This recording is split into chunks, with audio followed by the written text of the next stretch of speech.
अगर मैं आपसे ये पूछूं कि आप इस वक्त किस मुल्क में हैं तो आपका जवाब क्या होगा? Turkey, middle east, Iran, Egypt, Pakistan या UK?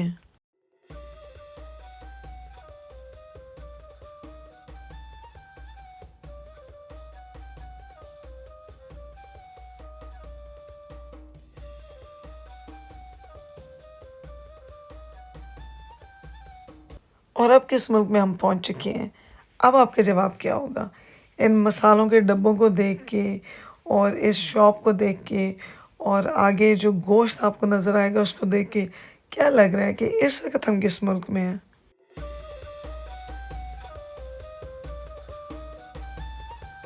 Assalamu alaikum and welcome to another very special video of mine. I hope कि आप सब ठीक होंगे। जब से दुनिया ग्लोबल विलेज बनी है, यूके पाकिस्तान और पाकिस्तान यूके हो गया है। एंड टू बी ऑनेस्ट, दुनिया के डिफरेंट कंट्रीज़ में अब कोई फ़र्क नहीं रहा एज़ लॉन्ग एज़ आपके पास पैसे हों। और तो और यूके और पाकिस्तान के मसाइल भी एक जैसे हो गए हैं।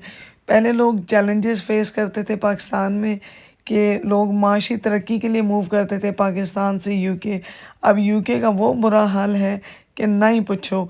आज की वीडियो में मैं आपको दिखाऊंगी कि यूके में एक्सपेंसेस क्या-क्या हैं और यूके में अगर बंदा अच्छी अर्निंग ना करता हो तो उसका रहना किस कदर मुश्किल है।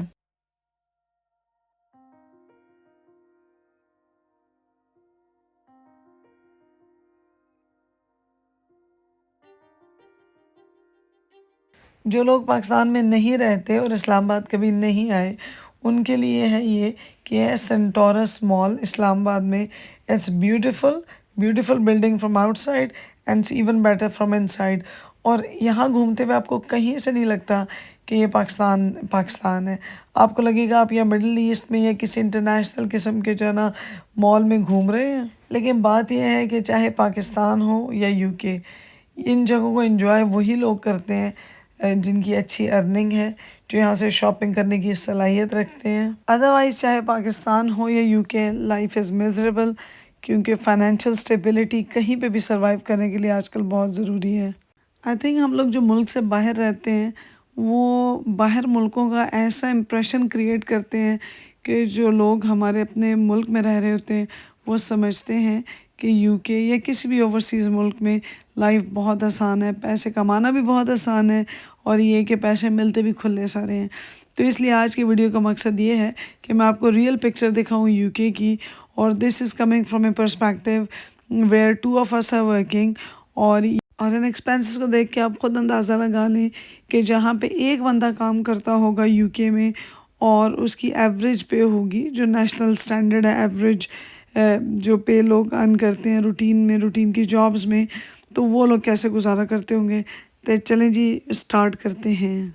आई थिंक यूके हो या पाकिस्तान या कहीं पे भी आप दुनिया में रहते हैं, तो सबसे इम्पोर्टेंट ये है कि आपको अपने ख़र्चों का पता हो। आपको पता हो कि इनकमिंग्स क्या हैं और आउटगोइंग्स क्या हैं, कि आपकी मंथली इनकम क्या है और आपका उसका स्पेंड कैसे है। इस तरह बह जाओ तुसी भी तो एक लिस्ट बनाओ अपने खर्चों दी कि ग्रोसरीज का क्या बिल है, बिल्स बाकी कौन कौन से, electricity, gas, TV, telephone, net, water, mobiles, council tax in UK.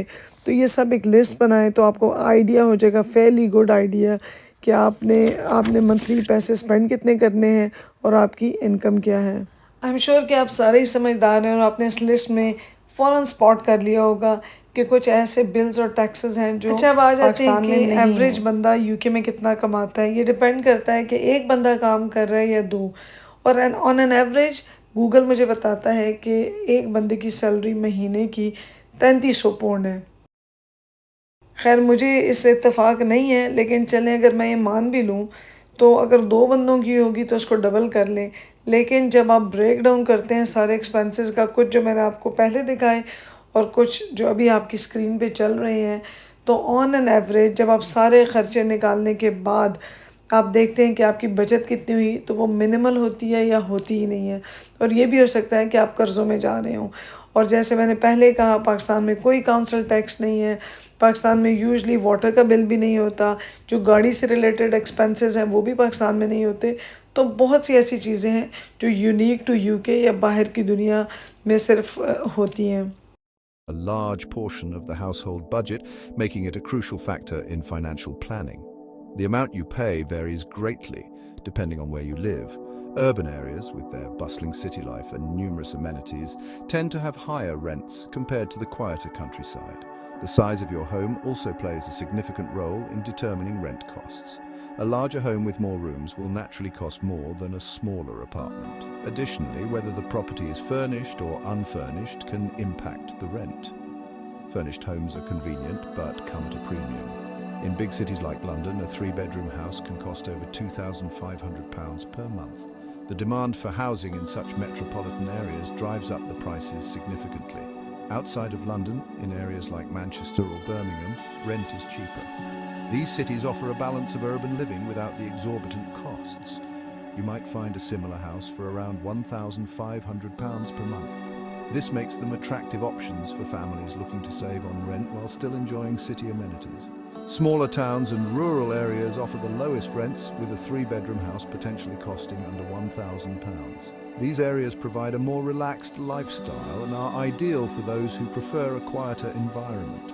Remember that rent often doesn't include bills, so factor those in separately. मैंने कहा ज़रा अंग्रेज़ी में आपको सुनवा दें कि यहाँ के क्या क्या मसाइल हैं और अगर आप अच्छा नहीं करते तो ਇੱਥੇ ਵੀ ਇਸ ਤਰ੍ਹਾਂ ਦੇ ਲੜਾਈ ਝਗੜੇ ਹੁੰਦੇ ਨੇ ਤੇ ਹਰ ਵਕਤ ਹੀ ਹੁੰਦੇ ਨੇ तो इसलिए you have to plan things very very carefully rent या हाउसिंग या आपकी अकोमोडेशन तो एक उसका पार्ट है जो टोटल एक्सपेंसेस है एक और बड़ा ख़र्चा है आपके ट्रैवल एक्सपेंसेस अगर आपके पास कार है तो कार से रिलेटेड कई ख़र्चे हैं कार की एमओटी होती है रोड टैक्स होता है इंश्योरेंस होती है कार अगर ख़राब हो जाए तो उसको ठीक कराने का ख़र्चा होता है पेट्रोल का ख़र्चा होता है कार ख़रीदने का ख़र्चा होता है और अगर आप इन सब से बचने के लिए पब्लिक ट्रांसपोर्ट यूज़ करें तो वो भी एक्सपेंसिव भी है और ज़ाहिर है टाइम टेकिंग भी अगर आप लंदन जैसे सिटी में रहते हो तो वहाँ कंजेस्शन चार्जेस भी हैं वहाँ से खाली आप गाड़ी किसी ऐसे जोन से गुजारें तो आपको घर फ़ाइन आ जाता है कि ये तो हाई कंजेशन वाला जोन था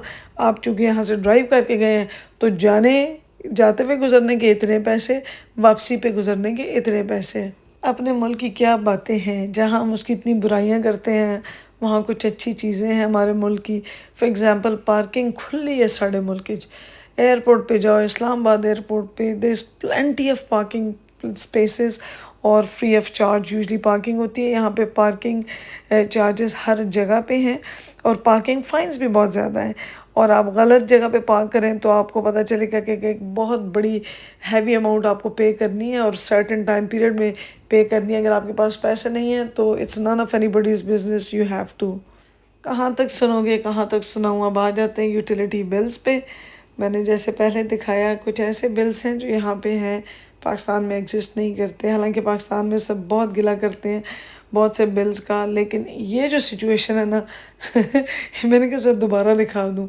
बिल्स पे इधर भी लोगों के हालात बिल्कुल वही होते हैं जो पाकिस्तान में होते हैं इफ एनीथिंग कुछ बिल्स यहाँ पे एक्स्ट्रा हैं जैसे मैंने पहले बता दिया ज़ाहिर है बिल आपके यूजेज के हिसाब से आते हैं लेकिन अगर मैं उसको पाकिस्तानी रुपयों में कन्वर्ट करूँ तो ह्यूज अमाउंट्स में बिल्स आते हैं और फ़र्क सिर्फ इतना है कि यहाँ पे ज़ाहिर है आप बिल देते हैं तो उसके बाद आपको वो फैसिलिटी मिलती तो है बिजली अवेलेबल तो है गैस अवेलेबल तो है ज़ाहिर है पाकिस्तान में तो एक बिगर चैलेंज ये है कि आपके बिल्स इतने ज़्यादा आते हैं और लोड शेडिंग भी इस हिसाब से होती है कि बेहिसाब होती है अच्छा मैंने यहाँ पे मेडिकल एक्सपेंसेस कवर नहीं किए क्योंकि उस पर मेरी एक अलग वीडियो है NHS से रिलेटेड लेकिन एक जनरल कॉन्सेप्ट ये है कि UK में मेडिकल फ्री है which is true to some extent लेकिन जो GP को आप रूटीन में जाके देखते हैं और जो आपके प्रिस्क्रिप्शन चार्जेस होते हैं वो आपने ख़ुद पे करने होते हैं और इसी तरह एक कॉन्सेप्ट ये भी है कि UK में एजुकेशन फ्री है which again is true to some extent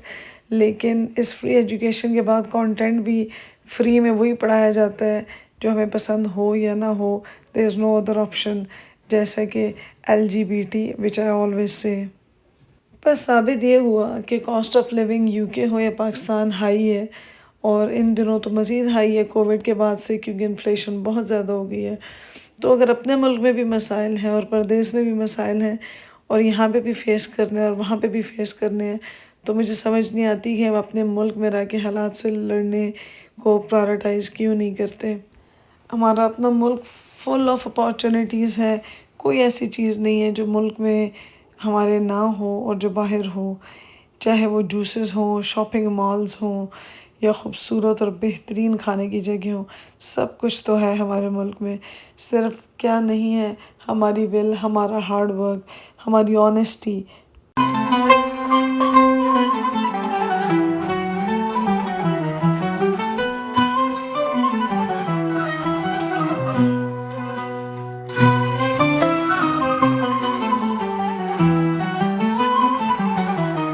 जी हाँ, जिस तरह इसको देख के कोई नहीं बता सकता कि ये जगह पाकिस्तान में है। This is a Turkish restaurant in Islamabad, Pakistan.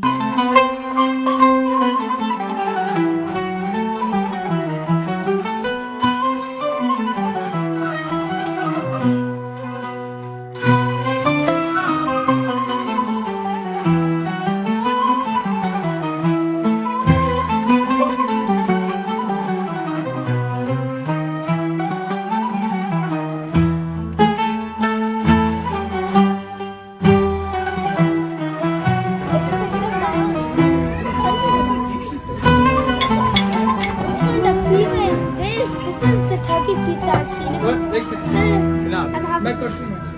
right half of it.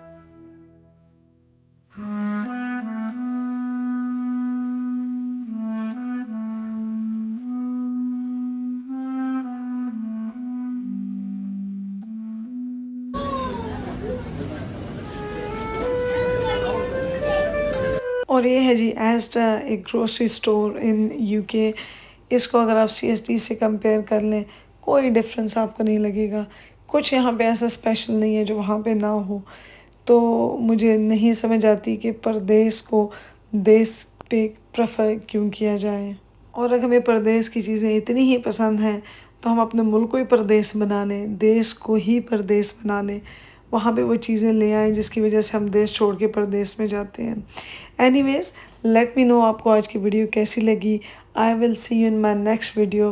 Till then, अल्लाह हाफिज़। और जाते जाते मैं आपको ये बता दूँ कि जो गोश्त और मसाले के डब्बे और ये सब आपने देखा है, ये पाकिस्तान नहीं, ये यूके है। सी यू, टिल देन, अल्लाह हाफिज़।